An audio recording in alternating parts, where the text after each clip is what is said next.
ating beloved ordained preacher, Nanding Manalang, at sa kanilang mga beloved family. At sa inyo pong lahat, magandang tanghali na po sa ating lahat. Ako po ay nagpapasalamat sa ating pinakamamahal na Panginoong Hesus. Nakarating po ako na mawalhati dito po sa ating bansa. At ako rin po nagpapasalamat sa ating pinakamamahal na Panginoong Hesus. Bagamat hindi rin po ako karapat-dapat, binalik po ako bilang mangawit sa kanyang banal na ubasan.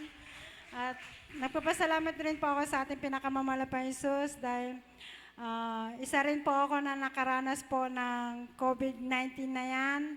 Na bagamat andiyan na pinipilit po nila ako at aking mga employer na magpa-hospital, ngunit pinaglaban ko rin po ang aking pananampalataya sa ating pinakamamahal na Panginoong Hesus. At nagpapasalamat rin po ako sa ating pinakamamahal na Panginoong Hesus, bagamat pilit rin po ako na pinapabaksin, ngunit sabi ko lang po sa aking mga employer, ayaw ko pong magpabaksin. Kung gusto nila po akong pabaksin, mas mabuti na lang po ako, uwi na lang po ako sa Pilipinas. Ngunit salamat sa ating pinakamamahal na Panginoong Hesus sa pag-ipo po ng aking mga employer nandiyan po na hindi na rin po ako pinilit na magpabaksin po.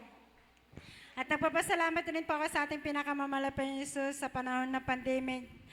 Ligid sa ating kaalaman na hindi rin po tayo nakakapasok kung saan-saan, mga grocery, o kahit saan po na wala pong baksin na ipapakita. Ngunit salamat sa Panginoong Hesus.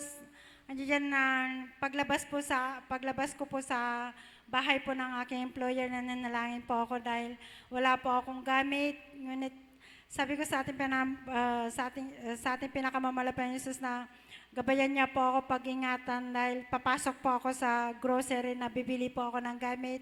Andiyan na po na namamanghalang po ako sa gawa po ng ating pinakamamahal na Panginoong Hesus. Yung kasunod ko po, nagtatap up sila, nagpapakita po sila ng mga record ng vaccine na yan. Ngunit ako po ay labas-pasok lang po na hindi po, parang wala po silang nakikita sa akin. At nagpapasalamat rin po sa ating pinakamamahal na Panginoong Hesus nung ganun din po nung ako magpapapadala po ng mga padala po ng pera, andyan po na kailangan rin po ng vaccine po yan. Ngunit salamat sa ating pinakamamahal na Panginoong Hesus nung pagbababa ko sa bus na yan, yung guard po na nakabantay po yun, agad-agad po na umaalis po siya, nakikipag-usap sa telepono.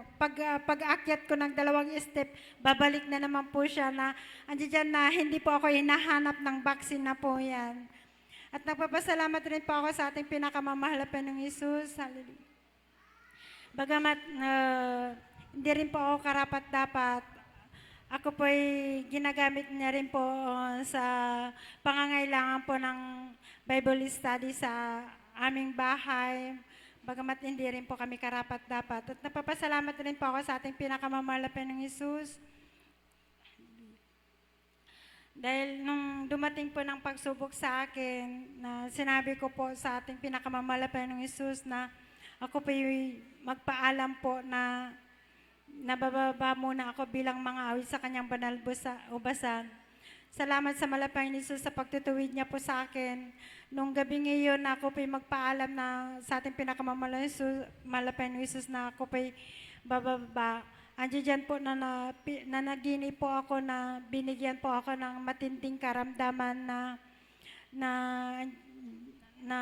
hindi ko po akalain po na ganun karamdaman na ibibigay po sa akin ang ating pinakamamahal na Panginoong Hesus kung bababa po ako bilang mga awit sa kanyang banal na ubasan. Salamat sa Panginoong Hesus sa pagtutuwid niya po sa akin at paalala niya po sa akin. Bagamat hindi po ako karapat-dapat, bagamat mahirap po talaga maglingkod at dahil sa nahirapan rin po ako dahil malayo po sa aking lugar na papunta sa church. Pagkatapos ng church, nandiyan pa rin na magtatrabaho pa rin ako. Ngunit salamat sa Panginoong Hesus kalakasan na binibigay niya po sa akin. At nagpapasalamat din po ako sa malapay ng Isus sa pagpapalang material, physical, financial, higit po sa lahat, spiritual na pagpapala. At hanggang lahat, ang lahat ng kapurihan, pagpapasalamat sa ating pinakamamahal na Panginoong Isus po lamang. Amen. Amen. Purihin po ang ating pinaka